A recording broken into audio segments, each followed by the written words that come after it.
कैसे हैं आप? जहर होंगे, अच्छे होंगे, स्वस्थ होंगे। और प्लीज़ अपने ना सर्दियों से प्लीज़ बच के रहें, क्योंकि अब थोड़ा जो मौसम स्टार्ट हो रहा है वो थोड़ा सा हमारे लिए थोड़ा कोल्ड ओवर का होता है, जिसमें हमारा एकदम कभी तो सही तबीयत रही, कभी हालत डाउन हो जाती है, तो उसमें आप ध्यान रखें। तो हमारा जो आज क्वेश्चन है, हमारा क्वेश्चन है ब्लैक मैजिक। ब्लैक मैजिक से कैसे बचा जाए? क्योंकि ब्लैक मैजिक जब करते हैं ना लोग, तो आप समझ नहीं सकते उससे आपके लिए कितना आपके साथ कुछ भी हो सकता है। वैसे तो लोग कहते हैं कि ब्लैक मैजिक को लोग नहीं मानते हैं, मैं भी मानती हूँ कि शायद नहीं होता है, बट अगर आपको मैं बहुत बहुत ऐसी ऐसी कहानियाँ सुना दूँ, स्टोरीज सुना दूँगी ना, तो फिर तो मानने पे भी इंसान मजबूर हो जाता है। ये पूछे कि ये कहो हमारे साथ वो चीज़ नहीं होती ना, इसलिए हमें लगता है। बट मैं आपको एक बात बता देती हूँ, इन चीज़ों से मत डरिएगा, मत डरिएगा। आप सोच सकते हो हमारे साथ ऐसा हो जाएगा, क्योंकि दुनिया इतनी जलती है। मैं आपको उन बुरे लोगों की बात कर रही हूँ, मैं उन बुरे लोगों की बात कर रही हूँ कि आपको चढ़ते सूरज को सलाम जब होता है ना, उसको देख नहीं सकते। आप जब ऊपर चढ़ेंगे ना अपनी लाइफ पे, अपने स्थान पर ऊपर चढ़ेंगे, तो वो उस चीज़ को सहन नहीं कर पाएंगे। वो कहेंगे कि अरे ये क्या, ये तो बंदा ऊपर जा रहा है। इतने जल जाते हैं, आप मान नहीं सकते, इतने चिढ़ जाते हैं लोग कि वो हद तक गुजर जाएंगे, हद तक गुजर जाएंगे, पैसा तक बवा देंगे इन चक्करों में कि भाई इसके साथ बुरा हो जाए, इसके साथ बुरा हो जाए, हद तक गुजर जाएंगे। ठीक है, बट मैं आपको आज ये बता देती हूँ, देखिए जब इंसान कभी तरक्की पे चढ़ता है ना, और वो बहुत आगे तक पहुँच जाता है, तो उसकी लाइफ में जो क्या होता है कि जब उनकी लाइफ में कोई तरक्की पे चढ़ने पे उनके साथ जो उनके बैकयार्ड होते हैं, जो भी होते हैं, उनके फैमिलीज या जो भी होते हैं, उनके मुंह में मीठे बन जाएंगे। वाह भाई आप तो बहुत अच्छे हो, आप तो बहुत अच्छे चढ़ गए, बहुत अच्छा लगा, आपने तो बहुत अच्छा काम किया भाई, बहुत अच्छा, ऐसे चलते रहो। देखो मैं अच्छे लोगों की बात तो नहीं कर रही, अच्छे तो अच्छे ही हैं, बुरे लोग मुंह पे मीठे बन के और अंदर से आप पे ऐसे उनको बर्दाश्त नहीं होती, इतनी जलन, इतनी ईर्ष्या कि अब वो सोचते हैं या तो हाय मार देंगे, या तो हाय मार देंगे, या फिर वो सोचते पता नहीं हम ऐसा क्या करें जो इनके साथ बुरा हो जाए, ये क्यों तरक्की पे चढ़ रहा है, ये बंदा क्यों इतना पैसे कमा रहा है। सबसे पहले तो फर्स्ट ऑफ ऑल आप अपनी कभी सैलरी मत बताइए, चाहे वो घर का हो चाहे बाहर का हो, सैलरी, एज, ये कभी मत बताइएगा, कभी नहीं।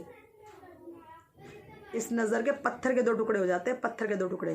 कभी कभी तो अच्छी नज़र भी बुरी लग जाती है, कभी कभी तो कहते हैं ना माँ की भी बच्चे की नज़र लग जाती है, तो क्या माँ बुरा चाहती है? माँ अच्छी की एक अलग बात होती है, बुरे की तो लगती है, पर अच्छी की भी लग जाती है। तो इसलिए कहते हैं कभी अपनी एज, उम्र, ये और एक अपनी सैलरीज, तकरीबन अपने घर की कोई बात ही ना बताए तो ज़्यादा बेटर रहता है, कुछ भी ना बताएं। ठीक है, क्योंकि ये चीज़ें बहुत बहुत आप समझ नहीं सकते कि इससे आपके लिए कितना खतरा पैदा होता है। मैं ये नहीं कहती, देखो हमारे आज प्रधानमंत्री मोदी जी भी हैं, कहने को तो उनके साथ भी बहुत लोग जलने वाले तो पता नहीं क्या क्या करवा देते होंगे, पर ऐसा नहीं है। उनके ऊपर भी अगर एक लोग बदुआ मारे तो दुआ भी उनके ऊपर चल रही है, बहुत दुआ की सलामती भी उनके साथ चल रही है। लोग पूजा पाठ करते हैं उनके नाम का, इसलिए उन पे बचाव रहता है, वरना होना होता तो हो ही जाता है जब होता है तो, ये मैं आपको बता दूं। बट मैं ये भी मानती हूँ, देखो अगर आपका कर्म अच्छा है और आपका धर्म अच्छा है और आपके साथ ईश्वर आपके साथ है, तो मैं ये भी मान सकती हूँ तो कि आप पे वो चीज़ जो थोड़ी बहुत आने वाली होगी ना, वो थोड़ा बचाव जरूर करेगी घोड़ा आपका, बट देखो हो जरूर जाता है। इसलिए कहते हैं बाहर की कभी भी कोई चीज़ ना, लोगों से कोई प्रसाद है कुछ मत खाइए, चाहे वो अच्छे के लिए भी रूप के लिए भी दे रहे हैं, क्योंकि आप तो नहीं जानते ना वो क्या चीज़ है, क्या चीज़ है। लोग इतना मतलब समझ सकते, ईर्ष्या के तो इतने भरे पड़े हैं, बहुत नेगेटिव पर्सन, अच्छों को छोड़ के इतने भरे पड़े हैं, मुंह पे कहेंगे अरे वाह कॉन्ग्रेचुलेशन आपको, तो आप तो तरक्की पे चढ़ेंगे भैया, आप तो जॉब लग रहे हो, अंदर से उनके खून खाया रहता है, हाय राम ये कैसे लग गया भाई, हमारा बच्चा क्यों नहीं लगा, ये ऐसे कैसे तरक्की पे चढ़ गया। फिर गिराने की कोशिश करेंगे, ओवरऑल गिराने की कोशिश करेंगे, बहुत ज़्यादा, इतना गिराने की कोशिश करेंगे कि आप इमेजिन भी नहीं कर सकते, इमेजिन भी इतना गिराने की कोशिश करेंगे। बीच में जो ऐसा बोलेंगे, टोंट मारेंगे, हाँ ठीक है इतनी, ये तो सबकी चलती रहती है, इसमें क्या है, ये तो सबकी चलती रहती है, ये तो सब कर सकते हैं, इसमें क्या है, ऐसी क्या ये जॉब है, चाहे वो अच्छी जॉब हो, बट बर्दाश्त से बाहर होती है ना, आउट ऑफ कंट्रोल हो जाता है उन लोगों के लिए, बर्दाश्त से बाहर होती है वो चीज़ें उनके लिए। इतनी ईर्ष्या से भरे पड़े हैं, इसलिए ये कलयुग है, इसलिए यहाँ इतनी आपदाएं आ जाती हैं, इसलिए ये सब कुछ हो रहा है। बट लोग क्या करते हैं, समझ नहीं पाते इस बातों को। वो कहते हैं नहीं हम जो कर रहे हैं वो ठीक है, हम जो कर रहे हैं वो ठीक है भाई, हमारे से तो कुछ भी नहीं हो सकता। उसको ये पता कि तुम्हारे से तो तुम्हारी तीसरी आँख भी तुम्हारे को देख रही है, तुम्हारे साथ क्या नहीं हो सकता भाई। क्यों करते हो ये ब्लैक मैजिक? क्या मिलता है इन चीज़ों से? कर्म खुद क्यों नहीं करते अच्छे? क्यों नहीं कर्म अच्छे करते जो तुम्हारे को ये सब करना ना पड़े? तुम अपना कर्म कार्मिक बंधन को और बांधते हो, तुम अपना कर्म को और उल्टा करते हो ये सब करके। तुम्हें क्या मिलता है कि अच्छा होता है क्या इससे? लास्ट में खाट में पड़ना पड़ता है, कुछ नहीं मिलता।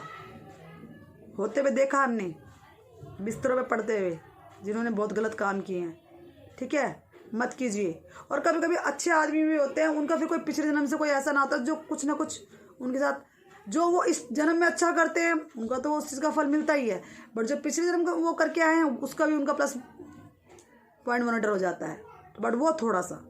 ठीक है, बट जब आप इस जन्म के भी बुरा कर रहे हो और पिछले जन्म के भी करके आए हो, हाँ पिछले जन्म के आपने अच्छे किए होंगे और इस जन्म के होंगे, तो आपका भी थोड़ा कर्म सजा तो मिलेगी, पर वो संकट हट जाता है थोड़ा। और हम मान लो आपने पिछले जन्म के भी बुरा कर रखा और इस जन्म के भी बुरा कर रखा, तब तो आपके साथ तो प्लस और पॉइंट हो जाता है आपके लिए तो पूरा, और आप फिर कहीं भी के लायक नहीं रहते। उस टाइम तो आपको बहुत अच्छा लगता है, बट बुढ़ापा देखो ना फिर आपके साथ क्या होगा। जवानी में भी बहुत कुछ हो जाता है, क्यों नहीं होता? बुरा मत मानिए, घर में किसी के साथ बहुत बुरा होता है ना, घर में होता है कि नहीं होता, चाहे वो हमारे साथ है किसी के साथ भी। क्या पता हमारे पूर्वजन्म में या हमने किसने क्या गलत किया होगा जो हमें भुगतना पड़ता है। इस चीज़ को प्रभु जानते हैं, हम नहीं जानते। हम तो प्रभु को दोष दे देते हैं, अरे ये क्या, ये हमारे साथ ऐसा क्यों हुआ भाई, हमने क्या किया? तुम्हें क्या पता तुमने क्या नहीं किया, तुम्हें क्या पता तुमने क्या नहीं किया। बहुत कुछ किया जब तो ये ऐसा हुआ, बहुत कुछ किया तभी तो ऐसा कुछ हुआ। आपके पूर्वजों ने कुछ किया होगा, कहीं ना कहीं ये प्लस पॉइंट तो आ रहा है बीच में। ये सब चीज़ें आ तो तभी रही हैं, समझ रहे ना आप इस बात को? आप सबको इसलिए मैं, क्योंकि देखो मैं आपको ये बता दूं, इस ब्लैक मैजिक से तो प्लीज़ दूर ही हटे रहना तो बहुत बढ़िया है। जब भी आपसे कोई करवा रहा हो ना, इतने भक्ति कीजिए, इतनी भक्ति कीजिए कि प्रभु उस चीज़ को आने ही ना दे। घर में पूजा पाठ रखिए, ठीक है? लोगों को अच्छा सोचिए, दूसरा तो सोच ही रहा है आपका बुरा, पर आप मत सोचिए, प्रभु आपको देख रहा है, वो उनको देखेगा क्योंकि वो उनका कर्म है, उनका कर्म उनके पास है, आपका कर्म आपके पास है।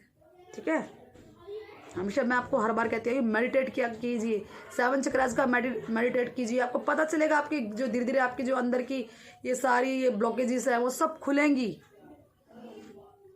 ये जो पाप आ रहे हैं सब चीज़ें सब हटेंगी। मैं एस्ट्रोटॉक पे काम करती हूँ, मैं वहाँ लोगों को लाखों लोगों को बताती हूँ ये सब बातें। बहुत लोग क्वेश्चंस पूछते हैं, बहुत परेशान है, कोई कह रहा है मैम हमारे साथ ये हो रहा है, मैम हमारे साथ ये हो रहा है। प्लीज़ पहले तो ये मैं बता दूँ, मैं एस्ट्रोटॉक में हूँ, जो भी बंदा है वो मुझे वहाँ से फॉलो कर लिए, ममता 2 के नाम से फॉलो कर सकता है और आप मुझसे वहाँ जाके क्वेश्चन पूछ सकते हैं। ठीक है, बट मैं आपको ये बताना चाह रही हूँ कि देखिए कितना बुरा यहाँ परेशानी लोगों के लिए आ रही है कि लोग समझ नहीं पा रहे हमारे से क्यों हो रहा है।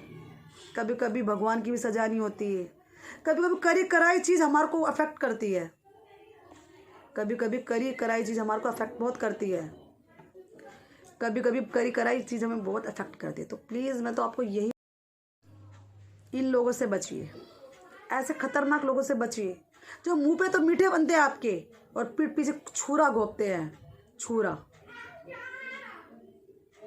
ये ठीक नहीं है। इन लोगों से बचिए और मैं आपको ये बताइए अच्छे लोगों के संपर्क में आए, अच्छे लोगों के, ठीक है? तो कभी कभी क्या होता है, कुछ लोग ऐसे भी होते हैं कि देखो अच्छे लोग जो होंगे ना वो आपकी हमेशा दुआएं देंगे, भलाई देंगे आपके लिए। सबसे फर्स्ट ऑफ ऑल तो आपके माँ बाप जो आपको की कोई उनकी ब्लेसिंग से आपके काम करती है। ठीक है, इतना अच्छा कर्म कीजिए कि लोग आपके ऊपर दुआएं चले, मत बुरा सोचिए, मत कीजिए किसी के ऊपर काला जादू, मत कीजिए चीज़ें जिससे किसी का नाश हो रहा हो। बट मैं ये बता दूँ ये उल्टा इफेक्ट आप पे ही जाएगा आने वाले टाइम में। इस टाइम तो आपके लिए अच्छा हो जाएगा, पर एंड टाइम पे तो आप ही ये इफेक्ट, जब कोई ऐसी चीज़ें करता है वो इफेक्ट ही उनके ऊपर जाता है, वो पागल हो जाता है, वो मेंटली डिस्टर्ब हो जाता है। पता है आपको कि प्रभु तो देख रहा है तीसरी आँख, तो कर क्या रहा है भाई किसी के साथ? तुम खुद तो कुछ कर नहीं पाए, तुम दूसरों को चढ़ती नहीं आँखों को भी क्यों रोकते हो भाई? तो मैं ज़्यादा कुछ नहीं कहूँगी, मैं आपको यही बोलना चाह रही हूँ कि प्लीज़ इन चीज़ों से बचिए। ठीक है, अच्छे लोगों के संपर्क में आइए, अच्छा सोचिए, मेडिटेट कीजिए, भक्ति कीजिए।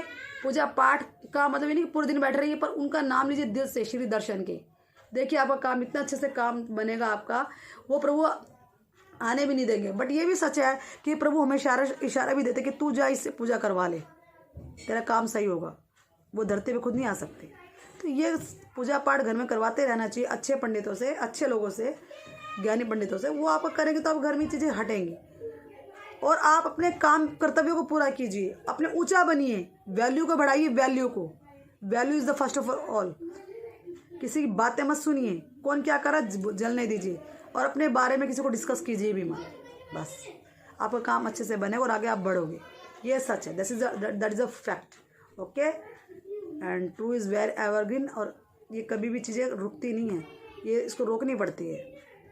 तो चलिए आज के लिए इतना ही, और आप प्लीज़ आगे बढ़िए और मेरे कमेंट सेक्शन में जो भी आपको लिखना है मुझे बताइए, और शेयर कीजिए, सब्सक्राइब कीजिए और लाइक कीजिए। आपको कोई चीज़ मुझे समझ नहीं आ रही तो आप मुझसे पूछिए, और प्लीज़ पूछिए, क्योंकि मैं टैरो रीडर भी हूँ, न्यूमरोलॉजिस्ट भी हूँ, एंड मैं रेकी हीलिंग भी अभी कर रही हूँ, स्टार्टिंग चल रहा है मेरा, तो मैं वो भी आपको आगे के लिए बताऊँगी। आपको जो भी कुछ पूछना है मुझसे पूछिए, मैं आपके लिए हूँ। आप कमेंट सेक्शन में मुझे बता दीजिए और संपर्क कीजिए मुझे। और प्लीज़ मेरे इसको लाइक कीजिए और शेयर कीजिए, और स्वस्थ रहिए, मस्त रहिए। जय श्री कृष्ण, जय श्री राम।